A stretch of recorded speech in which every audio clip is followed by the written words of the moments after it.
Well, we're here to talk about week 7 of the college football season and another great week of college football. And we're going to start with Ohio State at Illinois. And really, when we talk about this game, Illinois outgained Ohio State 295 to 272 in terms of yards. They played really well against the run, limiting explosive plays. I feel like their defense played pretty well in this game. And they forced Ohio State to kick field goals a couple of times in the red zone. So how does this game end up 34 to 16, which is what the final score is? And the clear answer there is turnovers. They had 3 turnovers in this game, and they also had the punt mishap where he ends up collecting the snap on the ground and doesn't get the punt off before he's down. And that just gives Ohio State a lot of short fields in this game. So maybe without the benefit of short fields, Ohio State would have outgained Illinois in this game. But ultimately, Ohio State walks away with another victory, a big victory against what was a top 20 team in Illinois before this loss. But neither team ran the ball well. I feel like both teams on the line of scrimmage held up well in the running game. The difference is Ohio State's offensive line and defensive lines in the passing game. Ohio State gave up 0 sacks, and Ohio State was able to get 4 sacks on Luke Altmaier in this game. It's not a game that looked pretty for Ohio State, but it's a game that they found a way to win on the road against a top 20 opponent. And for Illinois, I think you have to look happily at this schedule. You didn't get the big wins in this season that you wanted to get. You didn't pull out the game against Indiana, obviously, and the game against Ohio State now. But you look ahead to the schedule, you already have a win against USC, and the hardest game left on the schedule is Washington. And I think Washington is a good football team, and that game is on the road.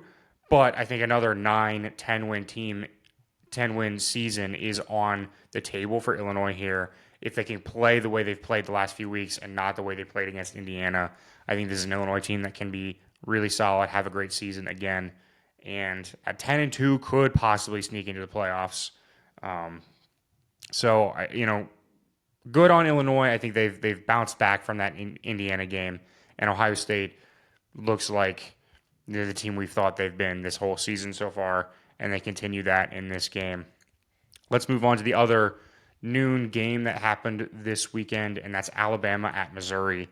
And the thing I want to highlight in this game, the thing that has been the key for Alabama throughout this season so far, and in our last 3 games, it's been really huge for them, is time of possession. They have really dominated time of possession the last 3 weeks. You look at the Georgia game, they had the ball for 35 and a half minutes. You look at the Vanderbilt game, they had the ball for 37 and a half minutes. And you look at this game, they had the ball for 38 minutes and 33 seconds. That's almost 2/3 of this game that Alabama just possessed the football. And, I know the analytical nerds will tell you that time of possession is a meaningless stat. But it's just not true. And the reason this matters is Missouri has the football. They're down 3 points, 8-ish minutes left in the game, and it's 4th down. They're on their own 30, and what do? They run a fake punt. Why do they run that fake punt? Because they're not confident that they're going to get more possessions in this game. They do not know how many chances they're going to get, and that's because Alabama possesses the football. They take long drives. If they give them a long field, and Alabama could just eat the rest of that clock and not give Missouri a chance. And that's what they did after that failed conversion, is they took the next 5-6 minutes off the clock and gave Missouri the football back with little time left and a 2-score now deficit. And that's the concern that teams have when they play Alabama, is they just don't know how many opportunities they will get on offense, and they have to be really efficient on those opportunities. It just creates a lot of pressure on opposing offenses because they do not know how long they will have the football. And that's what happened in this game. Obviously, also the 3 fourth quarter turnovers, including that turnover on downs and then the 2 interceptions from Bo Perbula, kind of kill Missouri in this game. But overall, Alabama is just playing complimentary football right now. Ty Simpson is playing excellent. They're starting to run the ball with Jam Miller a little bit better, and they just look really freaking good right now. and that's because of they're playing complementary football. They're possessing the ball, and then their defense is playing well enough behind them to complement that offense and the way they're playing. It's just all working together, and that's why Alabama looks like a championship contender right now, and I think that's going to continue the rest of the season. I think Alabama will play for an SEC title, and then naturally can contend for a national championship. This Alabama team is really, really good right now. Let's move on to the Big Ten and talk about probably the biggest game of the weekend, and that's Indiana at Oregon. Indiana coming away with their first top 5 road win in their history. So, massive game for Indiana, and I think we got what we expected out of this game to some degree, right? What it came down to, with even skill on the perimeter on the quarterback level, I think you have an even set of skills there between Indiana and Oregon. But what this came down to was the line of scrimmage. Indiana comes away with 6 sacks in this game and 8 tackles for loss. They lived in the backfield. It's really hard to sustain drives when you let the other team play in the backfield. Now, Oregon was able to run the football on traditional carries. If you take away Dante Moore's scrambles and sack yardage, then Oregon goes 21 rushes for 107 yards. That's about 5 yards a carry. That's a pretty good metric running the football. But the problem is when you knock yourself back on so many of those carries with 8 tackles for loss and the 6 sacks to go along with it, it's just hard to sustain drives that way. It's hard to stay on the field on third down. It's hard to put yourself in good third down spots. And that was really the problem for Oregon most of this game. They really never sustained a drive in the second half and really kind of struggled to sustain drives the whole game. I mean, their touchdown comes on an explosive play. I think their first half field goal comes off the back of an explosive running play. And when you're not able to sustain drives, it's really hard to find ways to win games. Obviously, their touchdown in the second half comes off of a pick six, and that's really the only way they were able to score is off of big explosive plays, either forced by their defense or that they got from their offense. They just never sustained a drive. And man, this Indiana defense looks really good, and we know what their offense can be. We know what Fernando Mendoza has provided at times, and they just look really good. They look like one of the best teams in the country. They are one of the best teams in the country, and man, who knows how high this Indiana team can fly. I mean, we look set for a collision course between Indiana and Ohio State in that Big Ten championship game, and I think that's going to be really exciting to see for this Indiana team. Curt Cignetti might be the best coach in the country. Absolutely fantastic job he's done so far. So congratulations to them for this win. For Oregon, I think you have questions about how well their offensive line will hold up then the rest of the season when they play actual championship contenders, because you did give up a lot there, but they have been playing really well to that point. And I think if you can kind of fix up some of those pass protection issues, then that will be good for them moving forward. And I think otherwise, I'm not concerned about Oregon moving forward quite yet. So we'll see. Then we want to talk about Georgia at Auburn. Now, first and foremost, Georgia struggled to do a lot of things in this game. They struggled to throw the ball. They struggled to run the ball. They struggled to get stops in the first half. And yet they found a way to win this game. And so you have to give them credit for that. But I want to talk about the officiating in this game. I think it's the thing that everybody wants to talk about in this game. I think we just have to address it. And that's a touchdown at the end of that first half. That's a touchdown. I don't know how you overturn that. I don't know how you make that call. It seems very clear to me that he possesses the ball. It touches the plane. That's all you have to do. That's a touchdown. Absolutely ridiculous that they made that call on review. It seems very clear in the video. Absolutely horrendous call. And then to top it off, somehow Kirby Smart convinces the referees that he's not calling a timeout as it's going to a delay of game. And I don't know. What are we doing? I mean, this is the second highest grossing sport in the world. I mean, this is the second biggest sport in the country, and yet somehow we can't have officials that know how to do their job competently at all. Like, these are not officials that should be working a game. No single official that was on the field in Auburn, Alabama this past weekend should work another game in their life. And yet I guarantee you they're all going to have a game next week. They're all going to have a big game next week probably.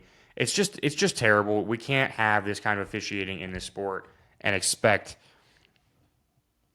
good things to continue to happen. Like, this is you can't have this. It's awful. I feel bad for Auburn. You hope a break comes their way at some point, but you do have to find a way to move past it. They were penalized a lot in this game, and tough break for them. It's not going to get any easier, and Hugh Freeze could be looking for another job at the end of the season. So we'll see how it goes. As for Georgia, I still am unconvinced that this Georgia team is legit. I think their offensive struggles are a problem for them. I think when they play a legitimately good team, they are going to struggle. I think we're going to see that potentially this weekend against Ole Miss coming up. They just but they have to find a way to move the ball more effectively. They have not played well in the first half defensively in many of their games, and it's going to bite them. It's going to continue to bite them unless they can figure out how to get this offense to work better. But they have found ways to win so far, so we'll see. Let's stick in the SEC and talk about this Red River Shootout game. For Texas, they game planned the sacks away, and that was the key for them in this game. Now, they still didn't move the ball super effectively. They still didn't score super effectively, but 23 points is enough to win in this game. John Mateer just wasn't really ready to come back. He throws 3 interceptions in this game, and hopefully for Oklahoma moving forward, he will be better and he will kind of have fully healed from his injury and be back to what he was prior to injury. But I don't know moving forward for Texas if this is going to be good enough to beat the best teams on their schedule. But this should make them a much more competitive team if they're able to game plan those sacks away and just find ways to move the ball somewhat and not rely on their offensive line, because their offensive line has been garbage. They still gave up 12 tackles for loss in this game. They just didn't give up the sacks. And I think that's going to be key for Texas moving forward, is to find ways around their offensive line, because you can't rely on that unit.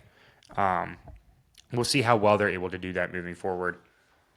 Then let's head back out west to talk about another Big Ten game, Michigan at USC. The line of scrimmage has been key throughout most of these games, and it's key in this game because USC dominated the line of scrimmage, really on both sides of the ball, but particularly on their offensive line.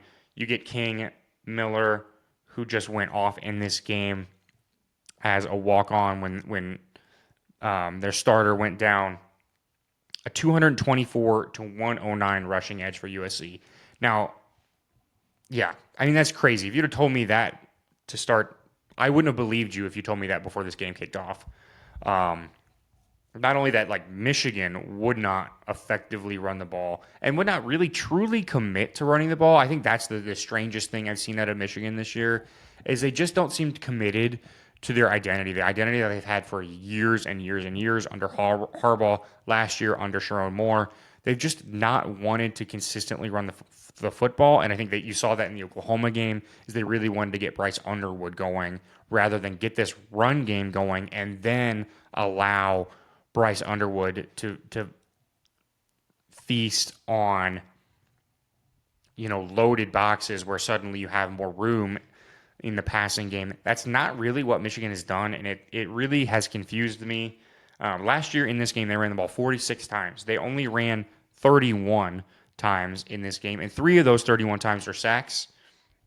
So I don't understand what Michigan is trying to do. I don't understand what they're trying to be, and if they can't commit to their identity, then they're going to have a tough time winning games this season. And you've got Washington next week, which is going to be a tough task. I think Washington's a really good football team. So we'll see what Michigan does with moving forward. As for USC, huge win. I mean, holding Michigan to 13 points, I don't care if you don't like what Michigan's offense has been doing. 13 points for a USC team, holding a team to 13 points for USC is massive. And the way they've played on the line of scrimmage is massive. I think their path forward is to play similar to Alabama right now, is to play that complementary football, possess the football, run the ball well. Jaden Mayava is playing really efficient football right now. He went 25 for 32, 265 yards and two touchdowns. So I think that's the path, is to use this running game that's been really effective and limit opportunities for opposing teams and play that complementary football that Alabama is doing. I think that's the model for USC if they want to have success down the road. So we'll see. We'll see how they move forward. Next game I want to talk about is Florida at A&M. And the key here is third down.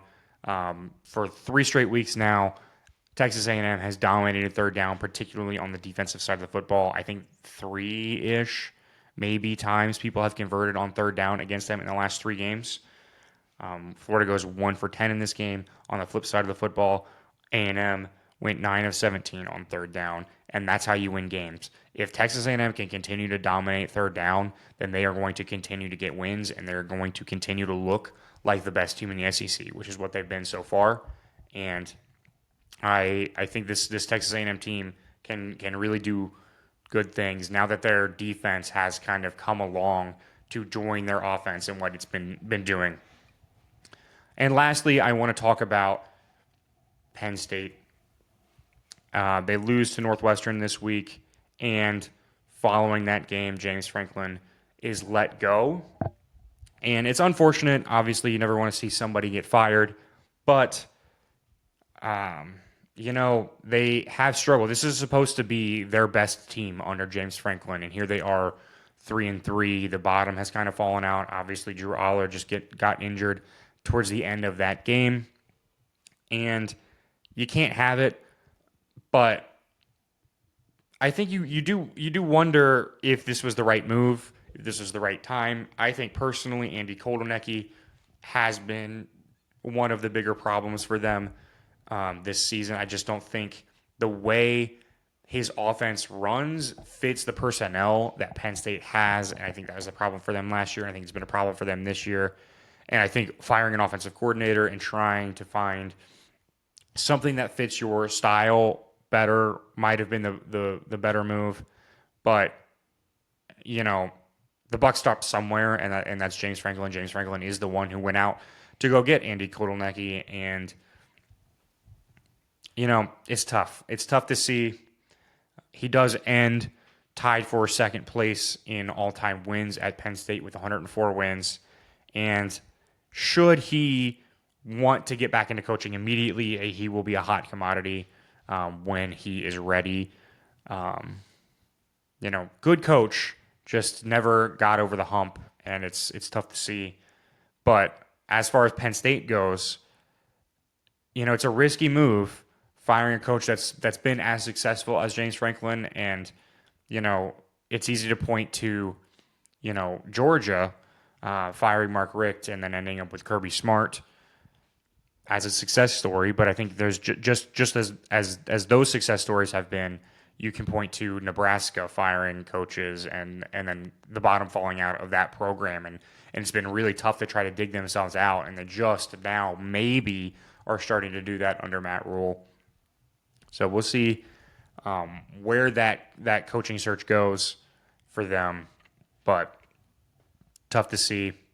Anyway, that's all I have for you this week. Let me know in the comments what game surprised you the most this week, and thank you for watching, and as always, I will see you next time.